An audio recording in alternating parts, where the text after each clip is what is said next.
এই তোমাদের স্কুল তো ঘুরে দিবে। হ্যাঁ, টাইমটা চেঞ্জ করতে হবে। টাইমটা চেঞ্জ করতে হবে, বলো। সন্ধ্যা সন্ধ্যা মঙ্গল বৃহস্পতিবার সন্ধ্যা। স্যার সন্ধ্যায় ভাই সন্ধ্যা শনি সম্পর্কে। শনি সম্পর্কে সন্ধ্যায় মানে মাগরিবের নামাজ পড়া। হ্যাঁ, এটা ঠিক আছে। এটা দিয়ে রাখি। সন্ধ্যায় বেলা সন্ধ্যা তারা উপায় নেই, আমরা সকাল। তাছাড়া তো হ্যাঁ তোমাদের তো ক্লাস থাকবে। হ্যাঁ, তারপরে তো ক্লাস। তাহলে শনি সোম বুধ না, আসলে তোমার 2 দিন মাত্র আসতে হবে। শুক্রবারে তো থাকবেই, শুক্রবারে তো সমস্যা নেই। বাকি হ্যাঁ দিনের বেলা পড়তে পারবা। আর বাকি তোমার বুধবার আর সোমবার 2 দিন তোমার করো, তাহলে সন্ধ্যা মাগরিবের পরে ইনশাআল্লাহ। মাগরিবের পরে এখন তো 6টা, তোমার 6টা 16তে আজান দেয়। তোমার নামাজ শেষে 6:30 বাজবে, 6:30 ইনশাআল্লাহ। আচ্ছা, এই সপ্তাহটা যাক, এই সপ্তাহটা গেলে শুক্রবারে তো আবার আসবা তোমরা। শুক্রবারে আসলে আজকে কি বার? মঙ্গলবার বৃহস্পতিবার একটা শুক্রবারে 10টায়। তাহলে আগামী সপ্তাহ থেকে স্কুল তো যদি খুলে, তোমাদের তো মনে হয় ক্লাস থাকবে রেগুলার। আচ্ছা ঠিক আছে, তাহলে সন্ধ্যায় করতে হবে। ঠিক আছে, আমরা শুরু করি। আমরা পড়তেছিলাম শ্বসন পড়তেছিলাম না? শ্বসন। আদনান বলো শ্বসন কি? শ্বসনের কয় ধরনের আছে অক্সিজেনের উপস্থিতিতে? শ্বসন 2 ধরনের। কি কি? অবাধ শ্বসন, সবাধ শ্বসন। গত ক্লাসে আমরা পড়ছিলাম। তোমাদের বইয়ের মধ্যে দেখা একটা ছবি আছে। শরীর বাটপারি করিস না, ফ্যানটা তো শরীর দেখ, এরকম করিস না।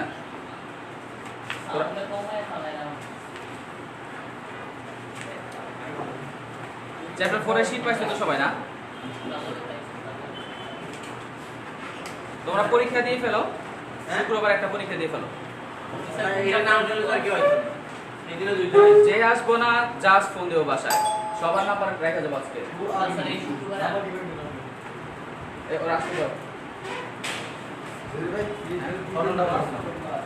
এই আগামী সপ্তাহ থেকে সোমবার আর বুধবার সন্ধ্যায় নামাজের পরে স্কুল থাকবে, যে মাগরিবের নামাজের পরে।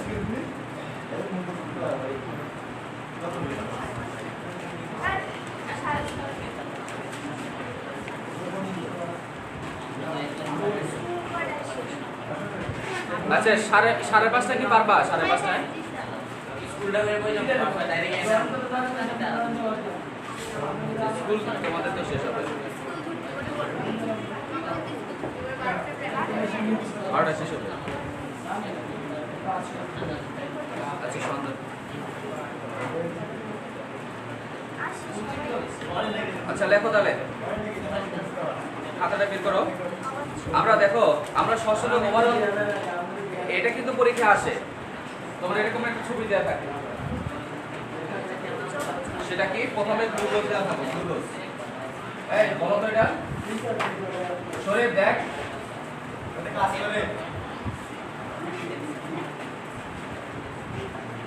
এখান থেকে পাইরুভিক অ্যাসিড তৈরি হবে। এই প্রক্রিয়ার নাম কি বলো তো? কে বলতে পারবে?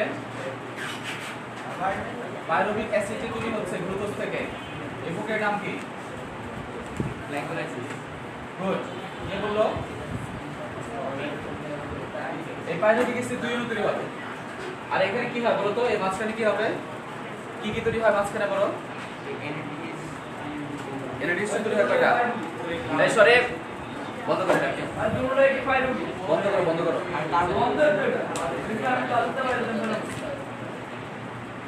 আরে मैं কালকে অ্যাসাইনমেন্ট জমা নিতে না আমাতে আমরা কই দিব ক্লাস রেকর্ড করতে হবে। কি রেকর্ড করব? এটা একটু রাতে দিতে হবে। ওই দিকে স্যার, তাহলে এই দিকে বুঝছো না? আমি অফ করে দিই, কোনটা আপডেট করব।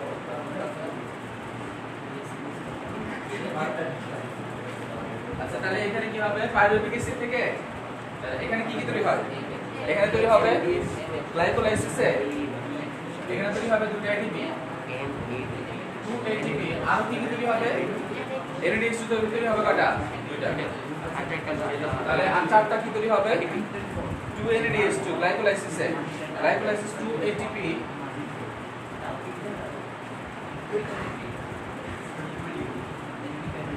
ব্যবহৃত হয় আর কি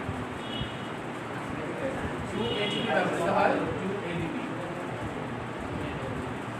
2 ADP আর এখান থেকে 4টা ATP তৈরি হয় আর 2টা NADH উৎপন্ন হয়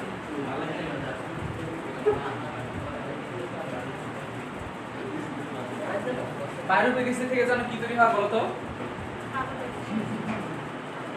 অ্যাসিটাইল কোয়ে তাহলে এখান থেকে তৈরি হবে অ্যাসিটাইল কোয়ে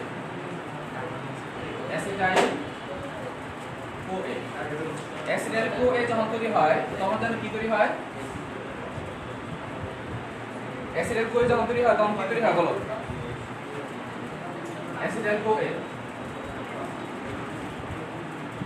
এখানে কয়টা তৈরি হবে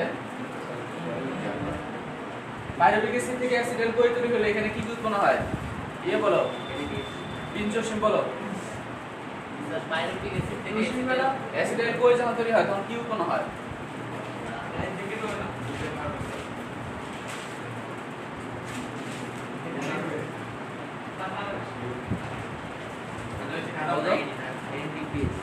NADPH2 কয়টা এই পাশ থেকে একটা NADH2 তৈরি হবে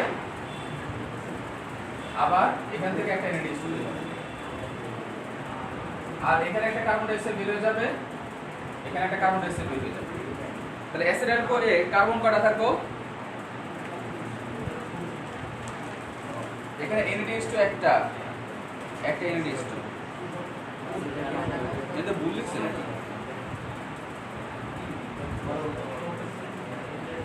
তোমাদের বইতে ভুল লিখছে এটা দুইটা কেন দিছে একটা হবে না এখানে কারেকশন করে রাখো এটা দুইটা NADH2 দিছে তাহলে একটা হবে এই পাশ থেকে একটা NADH2 তৈরি হবে এই পাশ থেকে একটা NADH2 তাহলে দেখো আমি ওভারঅল পাচ্ছি 4টা ATP NADH2 আর আরো দুটো NADH2 পেলাম তারপরে অ্যাসিটাইল কোয়ে থেকে যখন ক্রেবস চক্র চলবে ক্রেবস চক্রের মধ্যে ক্রেবস চক্র চলে তখন এখানে কয়টা NADH2 কি তৈরি হয় বলো তুই বল আহমদ বলো একটা অ্যাসিটাইল কোয়ে থেকে যখন ক্রেবস চক্র চলে কয়টা কি তৈরি হয় বলো দুইটা কার্বন ডাই অক্সাইড বের হয়ে যাবে তাই না তারপরে বলো FADH2 একটা তারপরে FADH2 তারপরে GDP হবে তারপরে NADH2 কয়টা তিনটা গুড তোমরা দারুণ দেখি আর এখান থেকেও ক্রেবস চক্র যখন চলবে ক্রেবস চক্র যখন চলবে তখন একটা দুইটা কার্বন ডাই অক্সাইড বের হয়ে যাবে এখান থেকে তৈরি হবে দুটা তিন অণু NADH2 তারপর হচ্ছে FADH2 কয়টা একটা SADH2 একটা GDP এখন এখান থেকে আলটিমেটলি ওভারঅল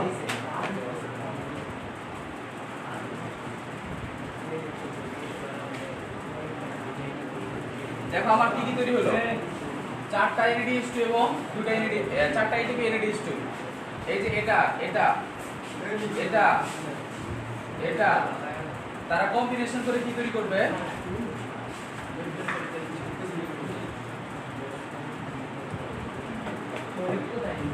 আলটিমেটলি তৈরি করবে 38টা ATP এখান থেকে তৈরি হবে 38টা 38 বুঝতে পেরেছো এটা হ্যাঁ ওই যে তারা ইলেকট্রন প্রবাহ তন্ত্রের মধ্যে চলে যাবে তারা ইলেকট্রন প্রবাহ তন্ত্রের মধ্যে যখন যাবে তখন এখান থেকে 38টা ATP তৈরি করবে এই যে যতগুলো 4টা ATP 2টা NADH2 এগুলো সবগুলো মিলে তৈরি করবে 38টা ATP এই ছবিটা বুঝতে পারছো তো না হ্যাঁ আবার বলি দেখো বইয়ের মধ্যে এটা আছে বই আছে বইয়ের মধ্যে ভুল আছে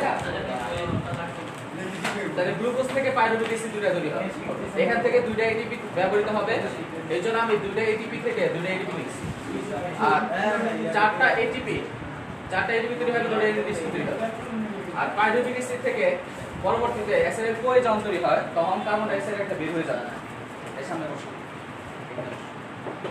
কার্বন ডাইঅক্সাইড একটা বের হয়ে যাবে।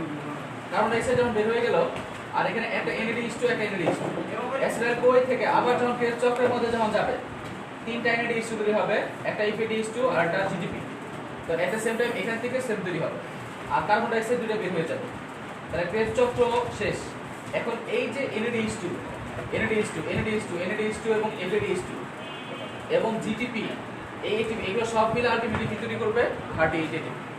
এখান থেকে আলটিমেটলি 38 ATP তৈরি হবে। এখন আমরা কোন পর্যন্ত জানা করছিলাম? ইলেকট্রন প্রবর্তন শেষ। অবাধ শ্বসন লেখো, বড় করে লেখো অবাধ শ্বসন। অবাধ শ্বসন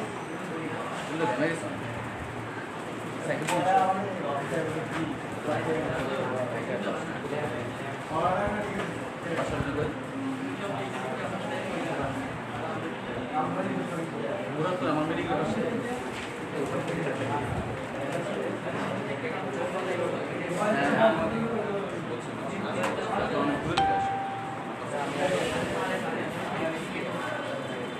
আচ্ছা লেখো তাহলে কি লিখলাম? লেখো যে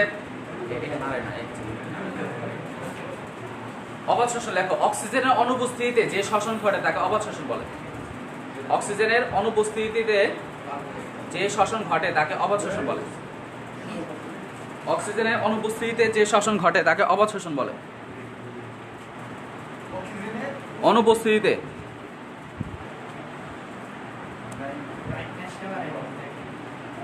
ব্রাইটনেস বাড়াই দিতাম।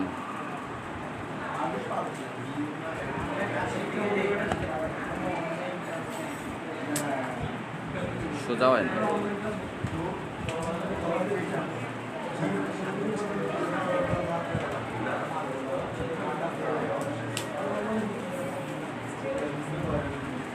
লেখো অক্সিজেনের অনুপস্থিতিতে যে শ্বসন ঘটে তাকে অবাধ শ্বসন ঘটে।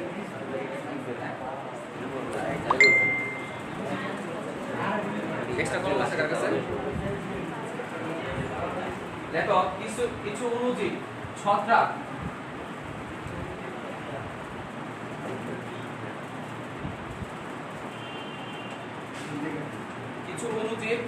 ছত্রাক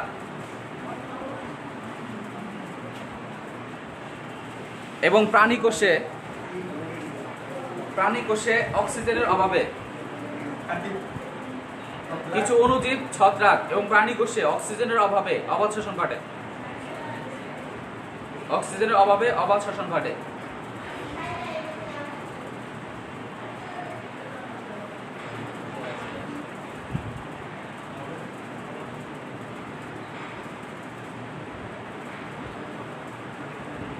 যে সকল অণুজীব অক্সিজেনের অভাবে অবাধ শ্বসন ঘটায় তাদেরকে অ্যানারোবিক অর্গানিজম, অ্যানারোবিক অণুজীব, অ্যানারোবিক বলে। যে সকল অণুজীব অক্সিজেনের অনুপস্থিতিতে অবাধ শ্বসন ঘটায় তাদেরকে অ্যানারোবিক অর্গানিজম, অ্যানারোবিক মানে উইদাউট অক্সিজেন, অ্যানারোবিক অর্গানিজম বলে।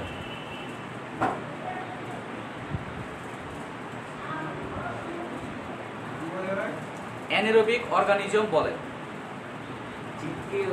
জীবকে বলে হ্যাঁ, ছোট ছোট যেগুলো আছে মানে ছোট যেগুলো ম্যাক্সিমাম এরা অ্যানারোবিক করে, যারা লোয়ার ক্লাস আছে এরা ম্যাক্সিমাম। যেমন তোমার ইস্ট আছে, ইস্ট নামক ছত্রাক, ইস্ট হচ্ছে একটা ছত্রাক। তারপরে হচ্ছে তোমার ক্লোস্ট্রিডিয়াম না ব্যাকটেরিয়া,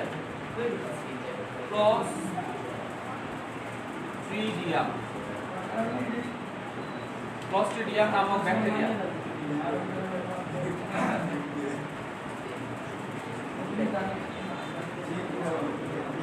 ক্লোস্ট্রিডিয়াম নামক ব্যাকটেরিয়া। তারপর লেখো যখন আমরা ভিগোরাস এক্সারসাইজ করি, ভিগোরাস মানে কি? অনেক বেশি পরিমাণে শারীরিক পরিশ্রম করি তখন অবাধ শ্বসন ঘটে এবং ল্যাকটিক অ্যাসিড তৈরি হয়। দেখো যখন আমরা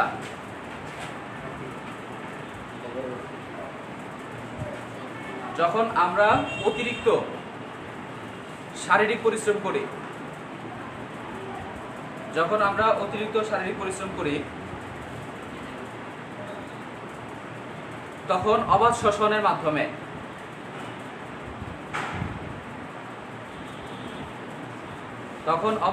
মাধ্যমে ল্যাকটিক অ্যাসিড তৈরি হয়।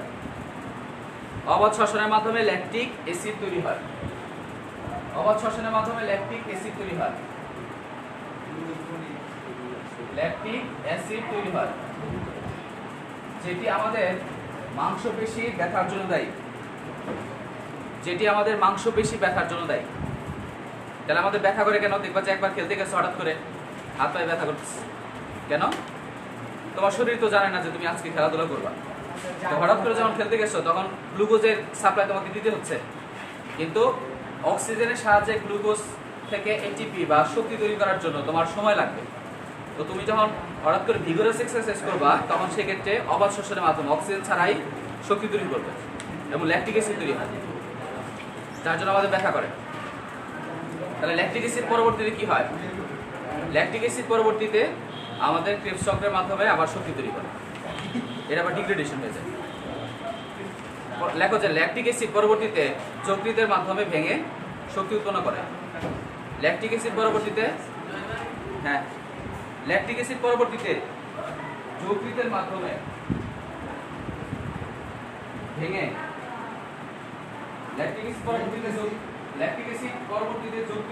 যকৃতের মাধ্যমে ভেঙে শক্তি উৎপন্ন করে। যকৃতের মাধ্যমে ভেঙে শক্তি উৎপন্ন করে। তাহলে স্কুল কি ইয়ে দিতেছে, নোটিশ দিতেছে? ও কিছু তো বলে স্কুল থেকে 11 তারিখ রাত 8টা পর্যন্ত হবে। বলছে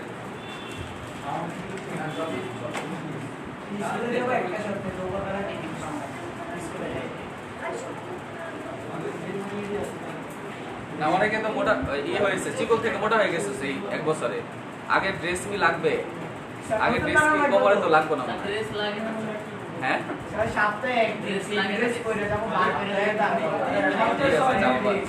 আচ্ছা লেখো অবাধ শ্বসনের এই কথা বলিস না। অবাধ শ্বসনের দুটি ধাপ রয়েছে। অবাধ শ্বসনের ধাপ কয়টা? দুইটা। অবাধ শ্বসনের ধাপ কয়টা? স্কুল পড়ুক আমার পড়ানো মানে 21 দিন পরে। অবাধ শ্বসনের ধাপ কয়টা? দুটি ধাপ রয়েছে। এক নম্বর কাজ ল্যাকটিক অ্যাসিড পরবর্তীতে যকৃতে ভেঙে যকৃতের মাধ্যমে ভেঙে শক্তি উৎপন্ন করে। আচ্ছা, তারপরে লেখো যে অবাধ শ্বসনের ধাপ দুইটা। এক নম্বর হচ্ছে গ্লাইকোলাইসিস।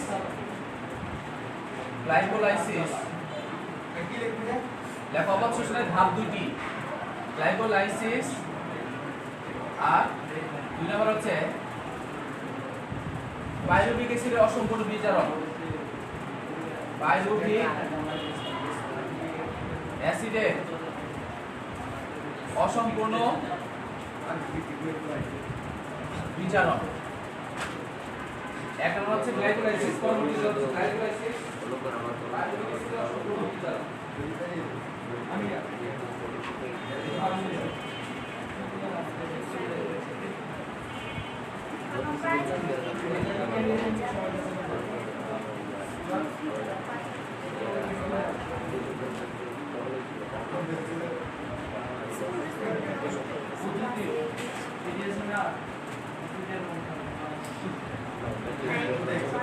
ভিডিও আছে ভাই, ভিডিও আছে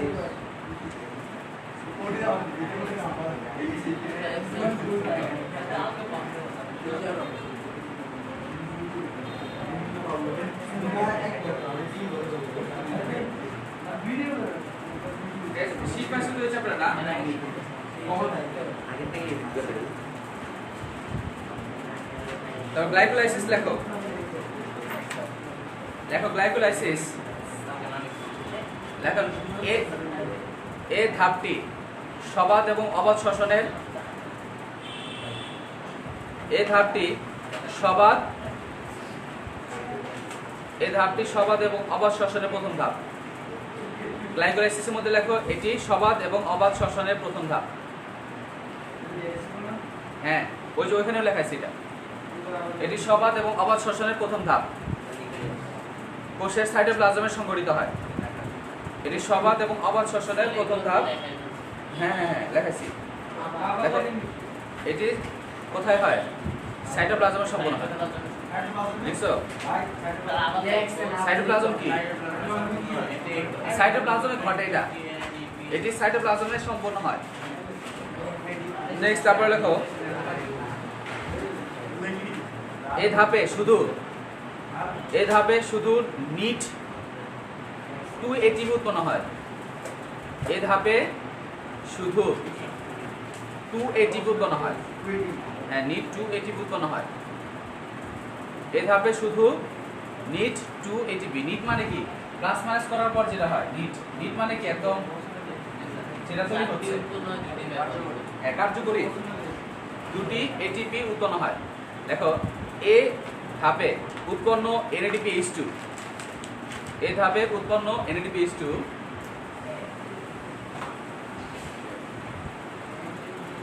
এই ধাপে উৎপন্ন NADPH2 পরবর্তীতে এই ধাপে উৎপন্ন NADPH2 পরবর্তীতে পাইরুভিক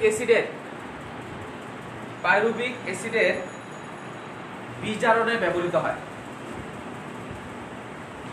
এই ধাপে উৎপন্ন NADPH2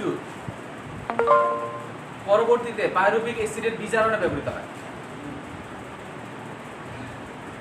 তাহলে দেখো ওই যে আমরা একটা কোশ্চেন লেখাইছিলাম যে অবাত শোষণে কেন মাত্র নিট 2টা এটিপি উৎপন্ন হচ্ছে, কেন? কারণ কি? কে বলতে পারবা বলো? গত ক্লাসে আমি বলছিলাম এটা। হ্যাঁ ওদের অক্সিজেন শক্তি তৈরি করতে পারে না, মানে হচ্ছে তোমার অক্সিজেন যেহেতু নাই তাহলে ইলেকট্রন প্রবাহ তন্ত্রের মধ্যে গিয়ে সে NADPH2 থেকে সে তৈরি করতে পারবে না, এটিপি তৈরি করতে পারবে না। আর কথা বুঝছো না? তাহলে সেক্ষেত্রে এই জিনিসটা এখানে বলা হচ্ছে। তাহলে নিট কয়টা এটিপি তৈরি হবে? নিট এটিপি তৈরি হবে 2টা, কিন্তু এখানে কিন্তু NADH2 তৈরি হয়, কিন্তু NADH2 থেকে কোনো শক্তি পাওয়া যাবে না। তাহলে NADH2 কোন কাজে ব্যবহৃত হয়? NADH2 পাইরুভিক অ্যাসিডের বিজারণে ব্যবহৃত হয়। আচ্ছা নেক্সট পরবর্তী ধাপ লেখো, 2 নাম্বার ধাপ লেখো পাইরুভিক অ্যাসিডের অসম্পূর্ণ বিজারণ। লেখো বড় করে লেখো, পাইরুভিক অ্যাসিডের অসম্পূর্ণ বিজারণ। পাইরুভিক অ্যাসিডের অসম্পূর্ণ বিজারণ। দেখো এই ধাপে পাইরুভিক অ্যাসিড বিজারিত হয়ে অসম্পূর্ণ বিজারণ লিখছো? এই ধাপে পাইরুভিক অ্যাসিড বিজারিত হয়ে ইথানল ও carbon dioxide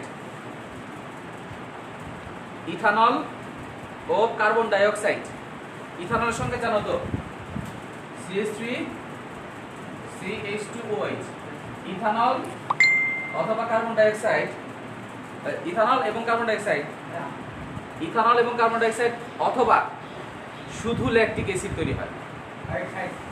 ethanol plus carbon dioxide, ইথানলের সাথে কার্বন ডাইঅক্সাইড অথবা শুধু ল্যাকটিক অ্যাসিড। ল্যাকটিক অ্যাসিডের সংকেত কি? CH3CHO অথবা C2C3H 3 দেখো এটা হচ্ছে ইথানল এবং ও কার্বন ডাইঅক্সাইড অথবা শুধু ল্যাকটিক অ্যাসিড উৎপন্ন হয়। ইথানলের সাথে কার্বন ডাইঅক্সাইড তৈরি হবে, আর ল্যাকটিক অ্যাসিড যদি তৈরি হয় একাই তৈরি হয়। মানে সে ল্যাকটিক অ্যাসিড যদি তৈরি করে তাহলে ইন্ডিভিজুয়ালি ল্যাকটিক অ্যাসিড তৈরি হবে আলাদাভাবে, কিন্তু সে যদি ইথানল তৈরি করে তার সাথে অবশ্যই কি তৈরি হবে? কার্বন ডাইঅক্সাইড তৈরি হবে। ল্যাকটিক অ্যাসিড মানে শুধু ল্যাকটিক অ্যাসিড উৎপন্ন হয়। আবারও বলি যে এই ধাপে পাইরুভিক অ্যাসিড বিজারিত হয়ে ইথানল ও কার্বন ডাইঅক্সাইড অথবা শুধু ল্যাকটিক অ্যাসিড উৎপন্ন হয়। তাহলে ইথানল যখন তৈরি হবে তার সাথে সাথে বাই প্রোডাক্ট হিসেবে কি থাকবে? Carbon dioxide. একটা কিনলে একটা ফ্রি, একটার সাথে একটা ফ্রি থাকবে। ইথানলের সাথে কার্বন ডাই অক্সাইড অথবা শুধু ল্যাকটিক অ্যাসিড, ল্যাকটিক অ্যাসিডের ফর্মুলা C3H6O2, ল্যাকটিক অ্যাসিড 2 হবে। তাহলে রিঅ্যাকশনটা লেখো।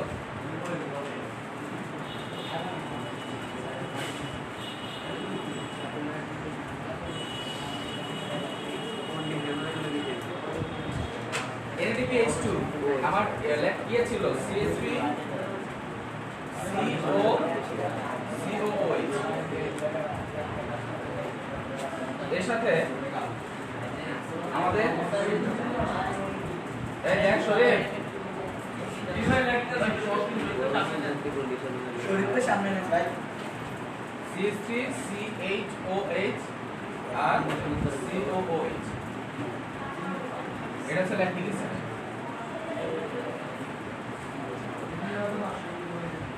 শরীর শরীর কিনে রেখেছি মানে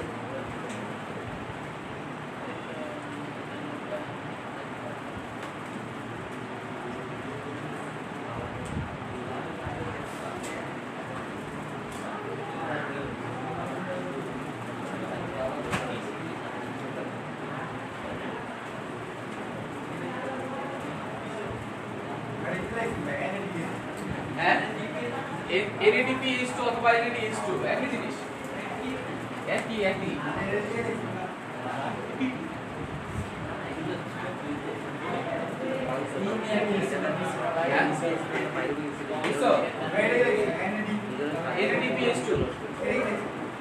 NADPH2 থেকে তৈরি হবে NAD, আর ওখানে পাইরুভিক অ্যাসিড থেকে তৈরি হবে ল্যাকটিক অ্যাসিড। তাহলে পাইরুভিক অ্যাসিড থেকে যখন ল্যাকটিক অ্যাসিড তৈরি হবে তখন এখানে ওই NADPH2 টা ব্যবহৃত হবে। শীত পাইছো তো সবাই না? বাবা নিবি শীত এই করে এটা আমাদের আপনি শীত পাইছো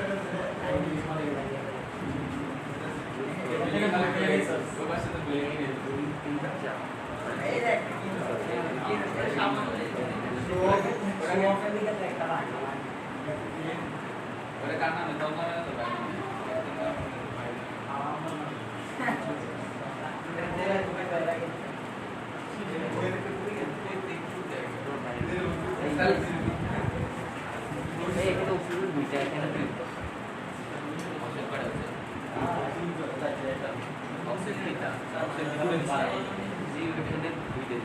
ওইখানে ইয়ে দাও, তিনটা দাও, ওইখানে তিনটা দাও।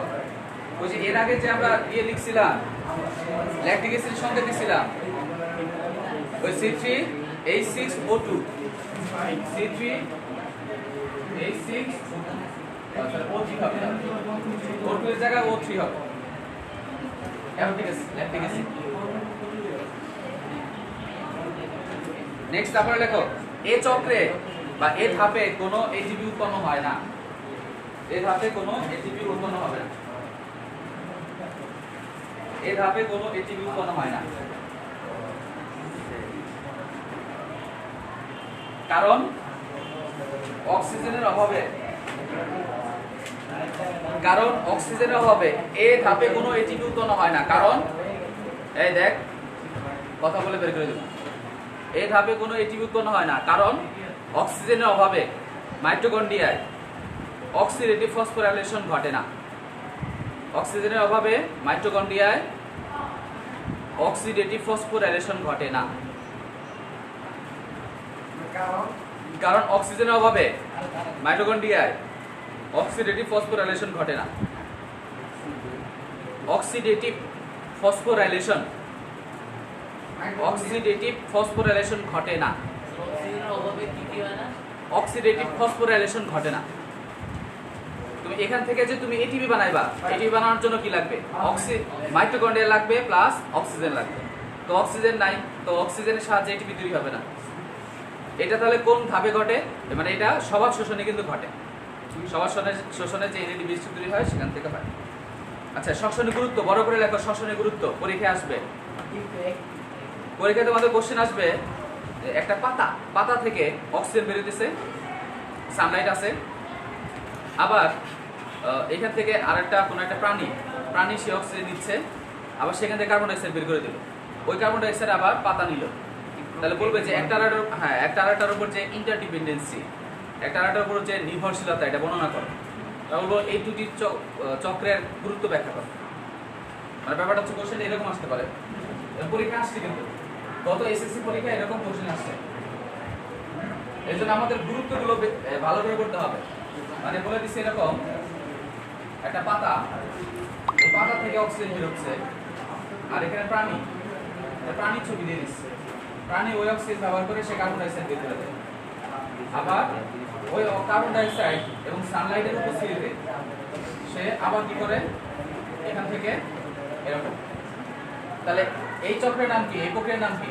এই যে কার্বন ডাইঅক্সাইডের সাহায্যে অক্সিজেন তৈরি করলো, এটা হচ্ছে সালোক সংশ্লেষণ।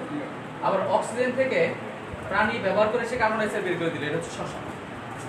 তখন বলবো যে উক্ত প্রক্রিয়া দুটি গুরুত্ব বর্ণনা করো। তেমন বলবে যে উক্ত প্রক্রিয়ার প্রথম প্রক্রিয়াটি বর্ণনা করো, বা প্রথম প্রক্রিয়া যে 38টা এডিপি তৈরি হয় এটা ছকের মাধ্যমে বর্ণনা করো। ওই যে টোটাল যে 38টা এডিপি তৈরি হয় ছক আছে না তোমাদের বইয়ে, এই ছকটা ভালো করে পড়বা। আচ্ছা, তারপরে গুরুত্ব লেখো, শ্বসনের গুরুত্ব লেখো। গুরুত্ব লেখো, 1 নম্বরে লেখো জীবের দেহে শক্তি সরবরাহ। 1 নম্বর দিয়ে লেখো জীবের দেহে শক্তি সরবরাহ।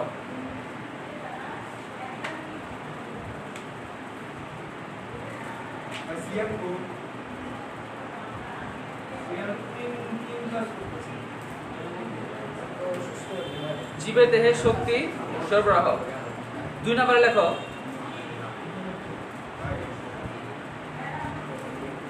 যে শ্বসনে নির্গত কার্বন ডাইঅক্সাইড, শ্বসনে নির্গত কার্বন ডাইঅক্সাইড সালোক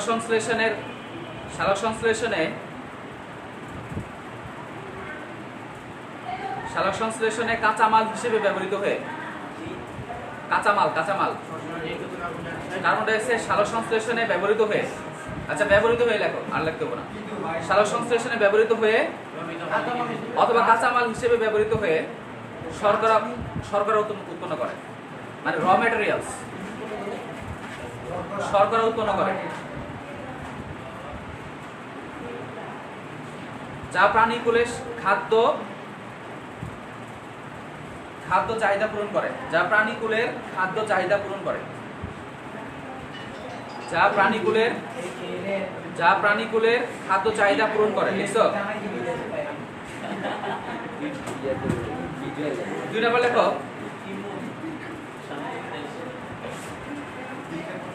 3 নম্বর লেখো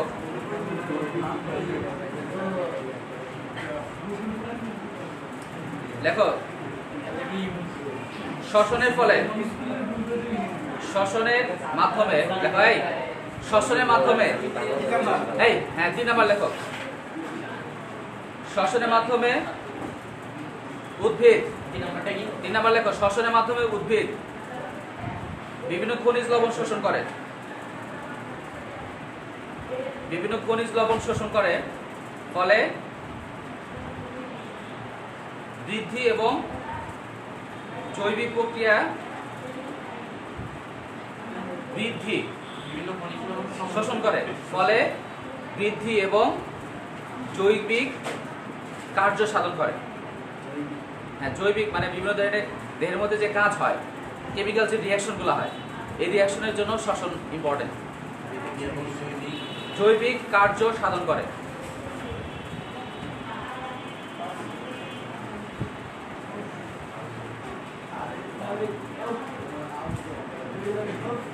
লেখো শ্বসনের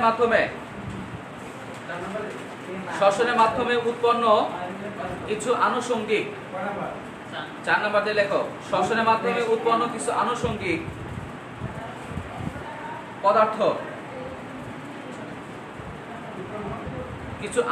পদার্থ কোষ বিভাজন এবং দৈহিক বৃদ্ধি করে। শ্বসনে উৎপন্ন কিছু আনুষঙ্গিক পদার্থ কোষ বিভাজন এবং দৈহিক বৃদ্ধি করে।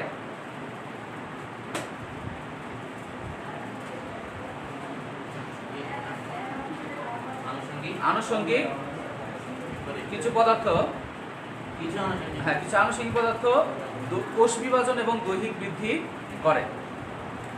লেখক বায়ুমণ্ডলে কার্বন ডাই অক্সাইড এবং অক্সিজেন। 5 নাম্বার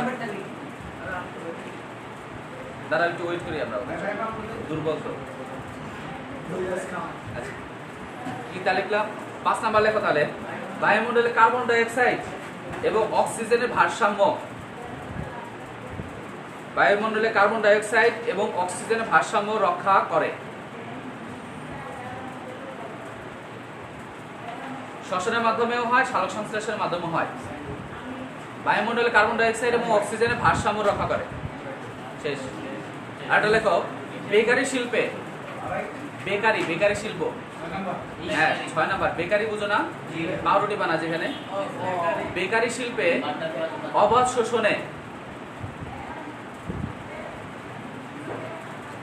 শোষণে নির্গত কার্বন ডাই অক্সাইড পাউরুটি ফুলাতে ব্যবহৃত হয়, পাউরুটি এবং কেক ফুলাতে ব্যবহৃত হয়।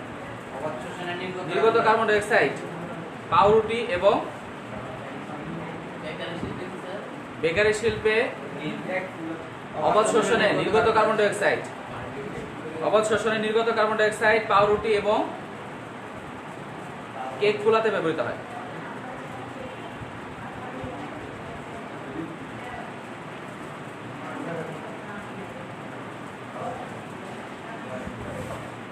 লেখো লেখো ইস্ট থেকে নির্গত কার্বন ডাই অক্সাইড মদ উৎপাদনে ব্যবহৃত হয়। আরেকটা point, next point, east east নামক ছত্রাক, ইস্ট থেকে নির্গত কার্বন ডাই অক্সাইড, নির্গত কার্বন ডাই অক্সাইড মদ তৈরিতে ব্যবহৃত হয়। সরি ভুল বললাম, একটু ভুল হয়েছে, ইস্ট থেকে একটু কারেকশন করো। ইস্টের অবাধ শোষণকে কাজে লাগিয়ে মদ তৈরি করা হয়, মানে ইস্টের মাধ্যমে বা ইস্টের অবাধ শোষণকে কাজে লাগিয়ে মদ তৈরি করা হয়।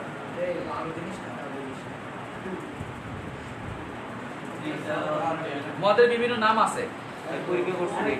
আঙ্গুর থেকে যেটা তৈরি করে তার নাম কি?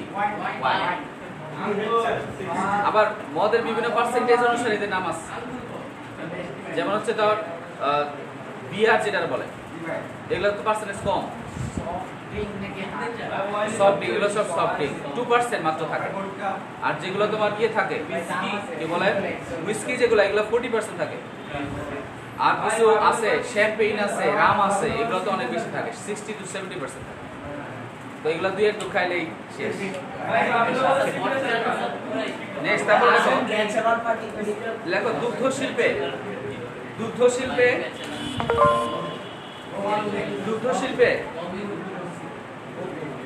শিল্পে দই তৈরিতে, এই লেখোস না কেন, দুগ্ধ শিল্পে দই তৈরিতে অবাধ শোষণকে কাজে লাগানো হয়।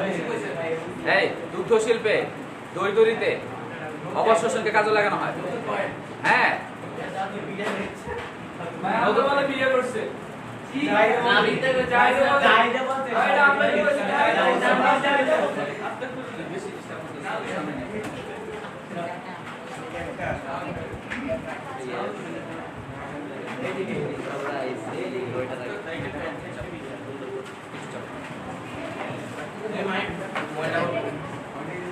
দুগ্ধ শিল্পে দই তৈরিতে অবাধ শোষণকে কাজে লাগানো হয়। দুগ্ধ শিল্পে দই তৈরিতে অবাধ শোষণকে কাজে লাগানো হয়। যারা বানায় তারা তো জানে, হ্যাঁ আমরা চাইলেও কি বানাতে পারি। হ্যাঁ লেখো ভিনেগার তৈরিতে, আরেকটা পয়েন্ট লেখো, দুগ্ধ শিল্পে দই তৈরিতে অবাধ শোষণকে কাজে লাগানো হয়। তারপর লেখো যে ভিনেগার তৈরিতে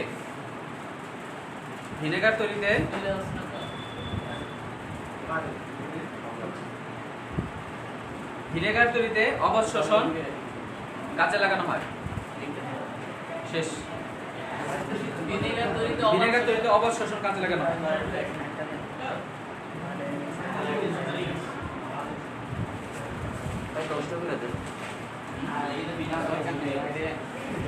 লেখো শ্বসনের প্রভাবক। বড় করে লেখো শ্বসনের প্রভাবক কি কি আছে? হ্যাঁ? শ্বসনের প্রভাবক এক নম্বরে লেখো। তাপমাত্রা, অক্সিজেন, পানি, এক নম্বরে লেখো তাপমাত্রা। বাহ্যিক প্রভাবক লেখো। বাহ্যিক প্রভাবকের মধ্যে এক নম্বরে লেখো তাপমাত্রা। কে বলতে পারবে অপটিমাম টেম্পারেচার কত শ্বসনে? শ্বসনে 20 থেকে 45। 20 থেকে 45। এই তোমরা এটা ঢাকা মারলে ভাই এটা ঢাকা মারলে ই হয়। আচ্ছা যাই এই তোমাদের ক্লাস একটু তো স্কুল খুলে তো শিফট করতে হবে তো হ্যাঁ শুক্রবারে তো থাকবে 10টায় থাকবে এই, শুক্রবারে থাকবে আর সোমবার আর বুধবারে মাগরিবের পরে 6:30 নামাজ পড়ে পড়ে শুক্রবার সরি সোমবার এবং বুধবারে নামাজে পড়ে মাগরিবে নামাজে পড়ে কিতা করবি দুইটা বুকিং হয়ে আছে হ্যাঁ একটা ইংলিশ রবীন্দ্র বৃহস্পতি আর আমার শনিবার আছে এটা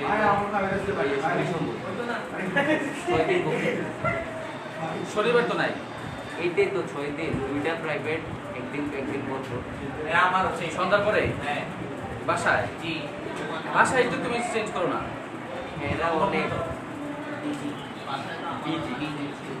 বলে দেখ চেঞ্জ করতে পারিস কিনা বলে এখন তুই স্কুল সব চেঞ্জ হবে কারণ এখন তো স্যাক্রিফাইস না করলে তো সব দিক থেকে স্যাক্রিফাইস করতে হবে আপনি শিফট করবেন না হ্যাঁ নেক্সট ডে থেকে তোমাদের ক্লাস থাকলে তো আর এটাই হবে না তাহলে 12:30 দিয়ে দিন স্কুল থেকে সোজা চলে যাবে 12:30টায় তো আমার কলেজ আবার শুরু হয়ে যাবে না আমরা ডে শিফটে আমার কলেজ থাকবে তোমার 2টা পর্যন্ত ক্লাস 2টা থেকে 2:30 পর্যন্ত দুই শিফট করতে হবে তাহলে মর্নিং স্টুডেন্টদের জন্য আলাদা দুইটা থেকে আরেকটা আমার সকাল 7টা থেকে 2:30 পর্যন্ত তাহলে 3টার দিকে করেন না 3টার পরে তো অনেকে আসতে পারবে না ওই যারা বিকেলে ক্লাস থাকবো বুঝছো না মর্নিং এর দ্বারা বিকেল আসতে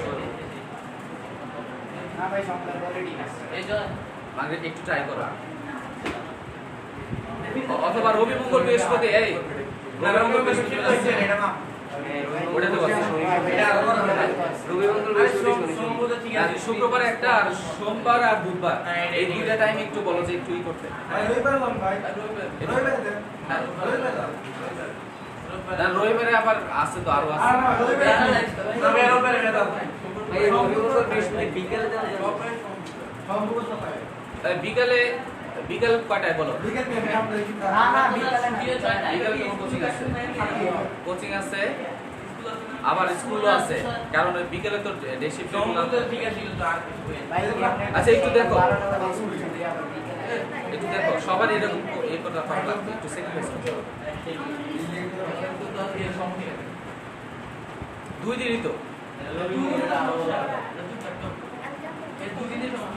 আচ্ছা আগামী সপ্তাহ থেকে কারণ পরিস্থিতি সব তো চেঞ্জ হয়ে যাবে বুঝছো না এখন তো এই অবস্থায় তো চলবে না তখন তো তোমাদের আরো বেশি ইয়ে থাকবে স্কুল থাকবে সারাক্ষণ আচ্ছা নেক্সট তারপর লেখো সবার শোষণের বাহ্যিক প্রভাবকের মধ্যে একটা বলা হয় তাপমাত্রা শ্বসনের তাপমাত্রার মধ্যে লেখো 20 ডিগ্রি সেলসিয়াসের নিচে এবং 45 ডিগ্রি সেলসিয়াসের উপরে শ্বসনের হার কম 20 ডিগ্রি নিচে এবং 45 ডিগ্রির উপরে শ্বসনের হার কম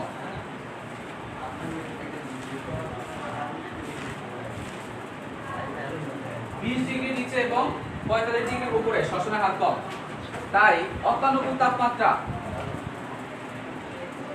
20 থেকে 45 তাই অত্যানুকূল তাপমাত্রা 20 থেকে 45 অত্যানুকূল তাপমাত্রা 20 থেকে 45 ডিগ্রি সেলসিয়াস অত্যানুকূল তাপমাত্রা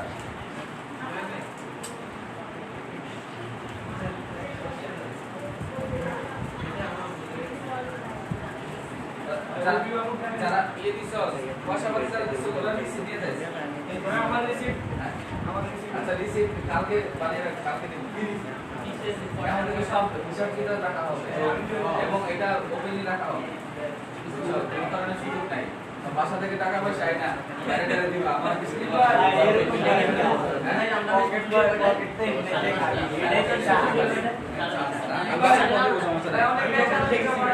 নেক্সট নাম্বার লেখো অক্সিজেন 2 নাম্বার লেখো অক্সিজেন 2 নাম্বার লেখো অক্সিজেন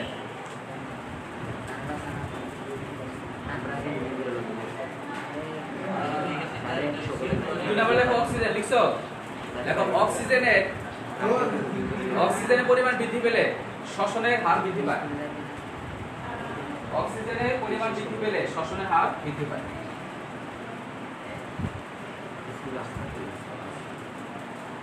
অক্সিজেনের পরিমাণ বৃদ্ধি পেলে শ্বসনের হার বৃদ্ধি পায় তারপরে কি হতে পারে কার্বন ডাই অক্সাইড যদি বাড়ে শ্বসন হার কমবে না বাড়বে কমবে কারণ কার্বন ডাই অক্সাইড তো তৈরি হচ্ছে তাহলে দেখো কার্বন ডাই অক্সাইড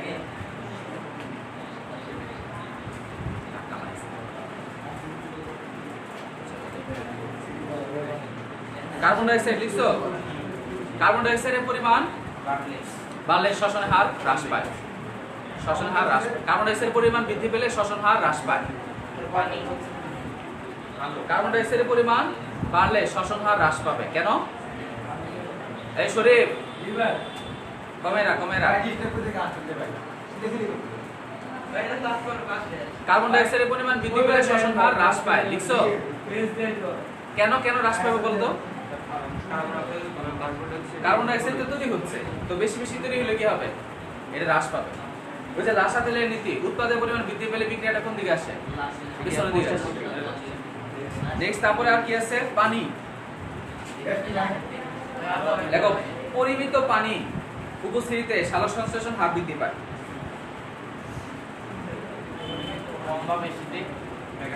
হ্যাঁ পরিমিত পানির উপস্থিতিতে সালোক শ্বসনের হার বৃদ্ধি পায় পরিমিত পানির উপস্থিতিতে শ্বসন হার বৃদ্ধি পায় অভ্যন্তরীণ প্রভাবক লেখো আচ্ছা আলো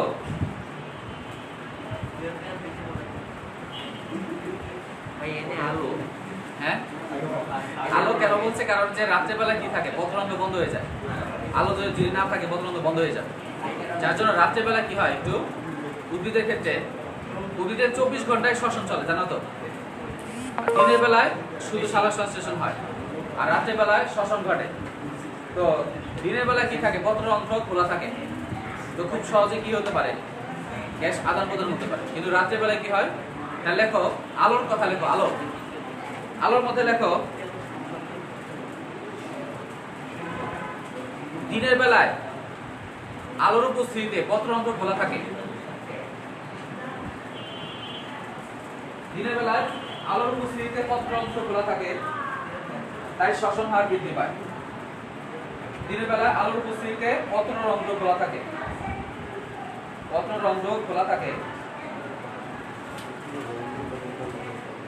তাই শ্বসন হার বৃদ্ধি পায়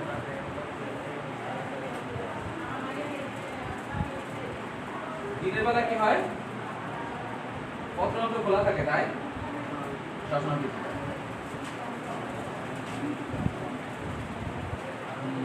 তারপরে আর কি অভ্যন্তরীণ প্রভাবক লেখো অভ্যন্তরীণ প্রভাবক একটা বাজক অভ্যন্তরীণ প্রভাবক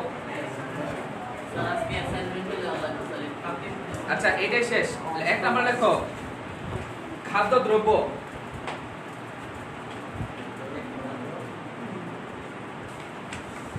লেখো কোষে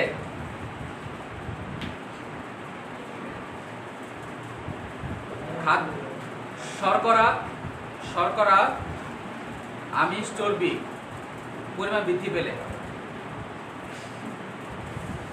শ্বসনের হার বৃদ্ধি পায় কারণ কি বলতো কারণ সেগুলো তো আমার লাগে এগুলোই তো শ্বসনের মাধ্যমে কি হয় এগুলোই তো আমাদের শ্বসনের মাধ্যমে শক্তি তৈরি করে। দেখো কোষে শর্করা, আমিষ, চর্বি পরিমাণ বৃদ্ধি পেলে শ্বসনের হার বৃদ্ধি পায়। নেক্সট আরেকটা পয়েন্ট লেখো, উৎসেচক।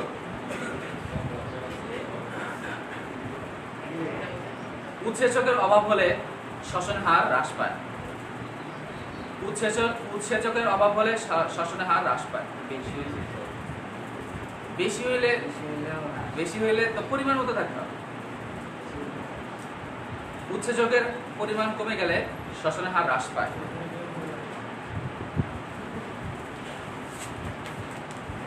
কোষের বয়স, তারপর লেখো কোষের বয়স।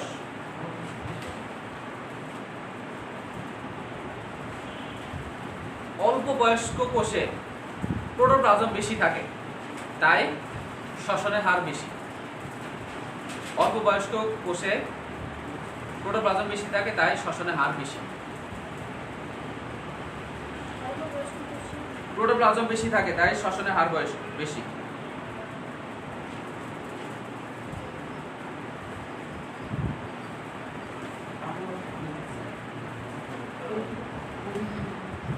অজৈব লবণ লেখো।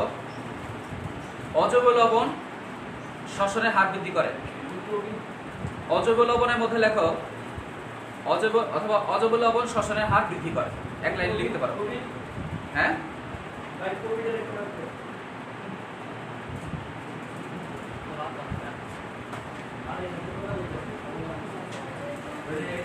তারপরে লাস্টে লেখো কোষস্থ পানি।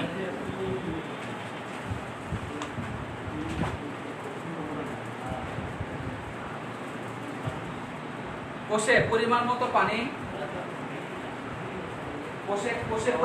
পানি থাকলে এনজাইমের কার্যকারিতা বৃদ্ধি পায়। কোষে পরিমাণ মতো পানি থাকলে এনজাইমের কার্যকারিতা বৃদ্ধি পায়, তাই শ্বসন হার বৃদ্ধি পায়।